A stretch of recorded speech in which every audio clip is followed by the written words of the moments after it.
as a wife, please listen to your husband, because your husband will answer for you before God. When God created man, he gave man all the instruction. He did not give woman any instruction.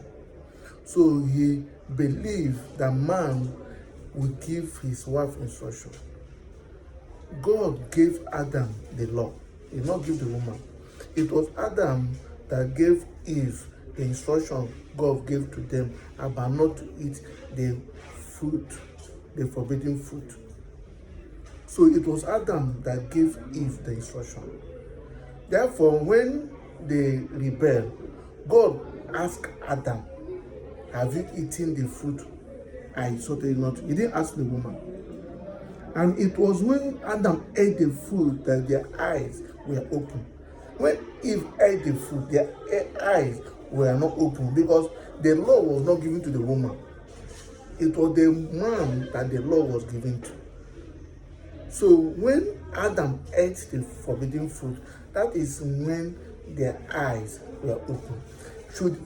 If Adam had not eaten the fruit, nothing would have happened. Their eye won't have been open, because when a law is not given to anybody, there is no sin. Where there is no law, no offense. So when a law is not given to you, nobody will hold you responsible when you go against it. So the law was not given to Eve, it was given to Adam. So as a wife, learn to listen to your husband. Learn to take instruction from your husband. Because when you marry a man becomes responsible for you. A man becomes responsible for what you do. So God will hold the man responsible if anything happens to you.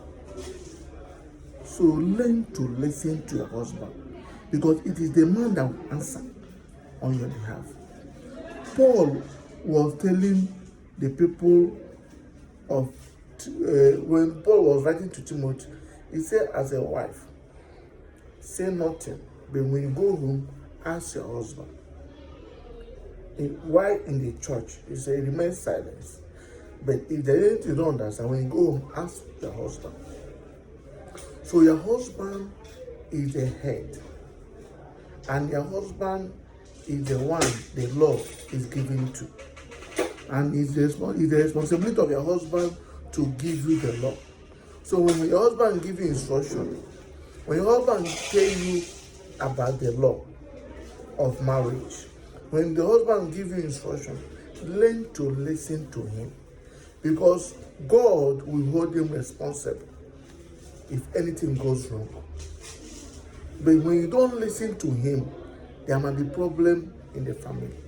When Eve did not do what Adam told him to do, he brought problem to the family, and God chased them out of the garden.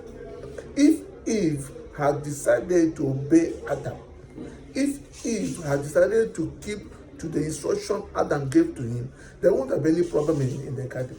God won't have chased them away from the garden. And the devil is after the man, but the devil cannot get the man. So the devil can only get the man through the woman. That is why the devil will always come to give the woman instruction, because he knows that the highest weakness of every husband is their wife. Every husband has a weakness, and that weakness is their wife. So their wife will always get at them. So that is why the devil will always come to the woman and get the man. So as a woman, listen to your husband, please, so you can keep your home. Listen to your husband if you want to keep your home. If you don't want devil to chase you away from your home, if you don't want devil to destroy your home, listen to your husband. Because the devil will not come to the man's strength. The devil will come to you. Then the devil will get the man and the family through you. Because you are the weakness of the husband. Weakness of the husband. Your husband will always want to please you. Your husband will always want to dance to your tune. That is why you must learn to listen to your husband. Take your husband's instruction. So when the devil comes, tell devil, no, I've made up my mind to obey my husband. I've made up my mind to follow my husband's instruction. I've made up my mind to allow my husband to lead me. And I've made up my mind to follow him. So let your husband lead and you follow him. When you marry a man, you come under the authority of the man. That is why you should make sure the man you want to marry. You are not authority sharing. Somebody must be the head, and somebody must lead, and somebody must follow. Therefore, make up your mind before you marry any man. Don't say, is he that stupid man? Is he that foolish man? How can he be my head?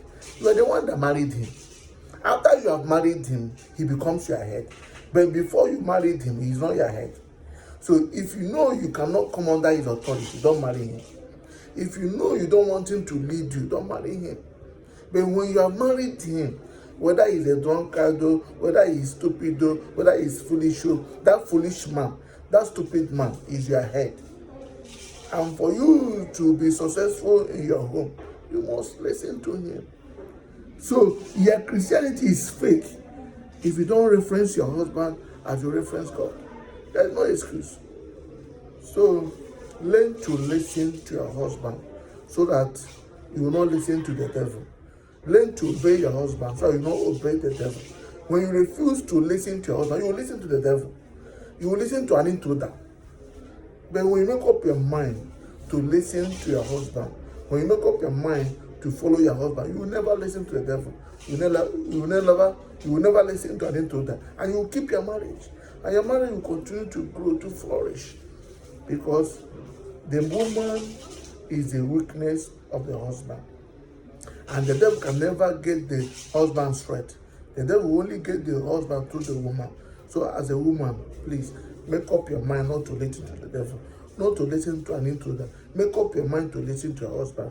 Make up your mind to follow your husband, because your husband is the head of the wife.